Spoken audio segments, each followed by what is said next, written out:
نو دا دریم حق شو.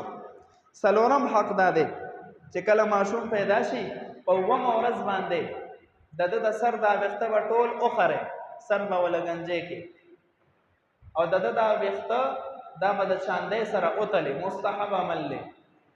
او هغه چاندي به په فقراو باندې تقسیم کړي، یا هغه د چاندۍ چې کم قیمت دی به په فقراو تقسیم کړي. حضرات حسنین چې کله پیدا شو، نبی علیہ السلام مبارک د هغوی ویښته وخرول، هغه چاندۍ سره وزن کړل، هغه وزن هغه چاندي هغه په فقراو باندې تقسیم کړه. نو دې سره فایده دا ده چې د ماشوم د ویښتو راختو چې کم مسامات دي، واړه واړه سوري دا کولو شي. دغه ویښتو وهلو سره د ماشوم نظر تیزیږي، علماو لیکلي دي، د غوږونو د اورېدو طاقت یې زیاتېږي، دک شان د پوزې د بیل کولو طاقت یې زیاتېږي. ګوره په یو سنت کې دنیوي اخروي فایدې دي. اسه خو نه وایي د دواړو جهانو سردار د یو سنت قدر او قیمت دا د ځمکو اسمانونو نه زیات دی. خو چې کله مسلمان د نبی علیہ السلام په سنتو باندې راشي، الله مونږ سنت پرې غوسته دي، سنت د سنت په نظر ګورو نه. شاه عبدالعزیز رحمه الله لیکلي شمائل کبرا کې شته، من تهاون بالسنت عوقب بحرمان الفرائض. څوک چې سنت سپک وګڼي، کمزورې، سنت دی فرض خو نه دي، واجب خو نه دي، مونږ چې څنګه وایو، نو داسې وخت په بده باندې راشي چې الله به د فرایضو نه محروم کړي. د فرایضو توفیق هم دی الله والی. نو سنت ته سپک نه ګوري.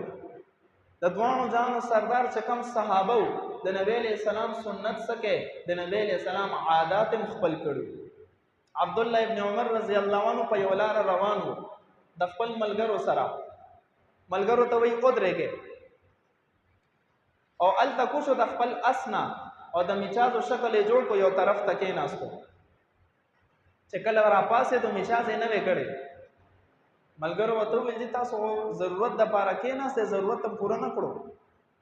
ما ته ضرورت نه و، یو ځل زه د نبی علیہ السلام سره په دې لار باندې تېرېدم او نبی علیہ السلام دکه ځای کې خپل ضرورت پوره کړو، نو زه تېرېدم، ما ویل چې د نبی علیہ السلام دا عادت مبارک رانه پاتې نشي. در دې پورې صحابو د نبی علیہ السلام عادتونه مبارک هم خپل کړو. سنت او پابندي خو د صحابو نه زده کول پکار دي.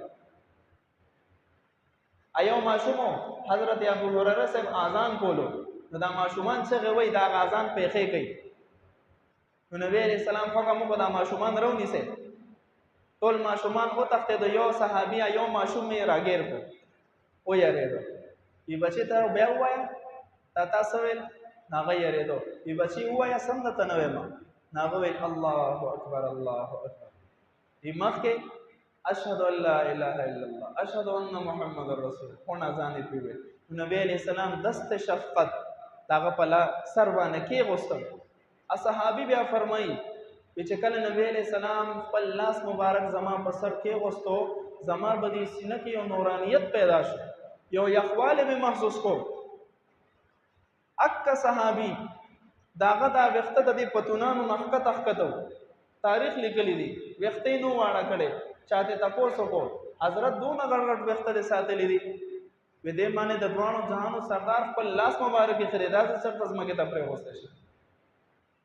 دومره مینا اعلان کې کوته دا وخت کټ کړي وې سو ګونګارې ده په نه، خو د نبی علیہ السلام سره کمال عشق، کمال محبت. نو صحابه بخپل معیار ګرځو، اله به مونږ تاسو نبی علیہ السلام ته رسو، د دې په ذریعه سره به مونږ تاسو رب ذوالجلال ته رسو. پنځم حق دا دی، نبی علیہ السلام فرمای مرو اولادکم بالصلاه.